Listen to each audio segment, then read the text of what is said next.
پاکستان اور نیٹو کے درمیان فوجی تعاون کو مزید مستحکم کرنے کے لیے ملٹری سٹاف مذاکرات کا 12واں دور بیلجیم کے شہر برسلز میں واقع نیٹو ہیڈ کوارٹرز میں منعقد ہوا۔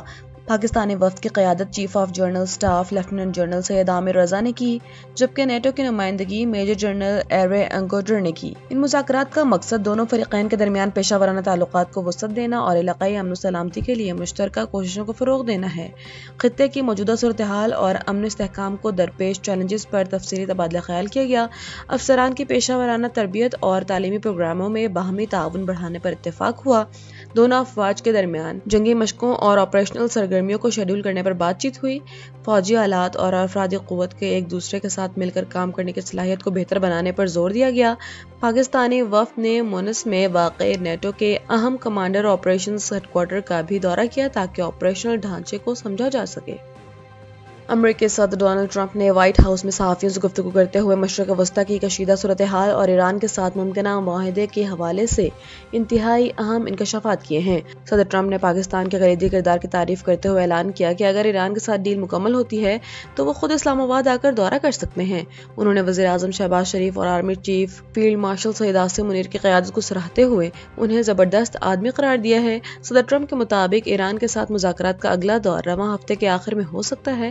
ٹرمپ کا دعویٰ ہے کہ ایران اب ان شرائط پر راضی ہے جو اس نے پہلے کبھی تسلیم نہیں کی تھی، جن میں جوہری ہتھیاروں سے دستبرداری اور نیوکلیر ڈسٹ کی واپسی شامل ہے۔ صدر نے واضح کیا کہ اگر معاہدہ نہ ہوا تو وہ دوبارہ جنگ شروع کر دیں گے، لیکن ڈیل کی صورت میں عالمی منڈی میں تیل کی قیمتیں اور مہنگائی نمایاں طور پر کم ہوگی۔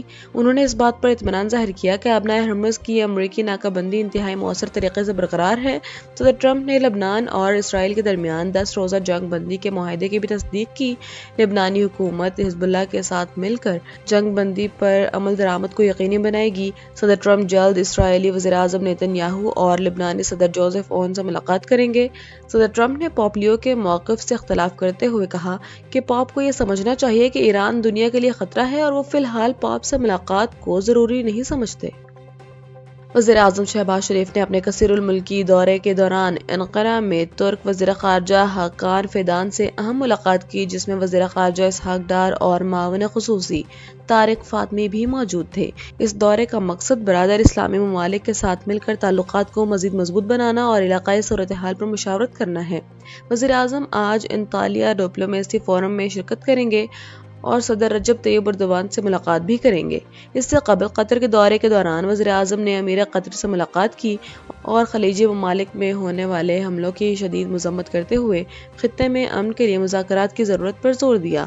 ترک وزیر خارجہ سے ملاقات میں دو طرفہ تعاون اور انطالیہ ڈپلومیسی فورم کے ایجنڈے پر بات چیت ہوئی۔ امیر قطر شیخ تمیم بن حمد الثانی سے ملاقات میں خلیج کی صورتحال اور حالیہ کشیدگی پر تبادلہ خیال کیا گیا۔ وزیر اعظم نے واضح کیا کہ پاکستان قطر اور دیگر خلیجی ممالک پر حملوں کی مذمت کرتا ہے اور تمام تنازعات کا حل مذاکرات میں دیکھتا ہے۔ وزیر اعظم نے انطالیہ فورم میں شرکت اور صدر اردوان سے ملاقات کو اپنے لیے باعث مسرت قرار دیا ہے۔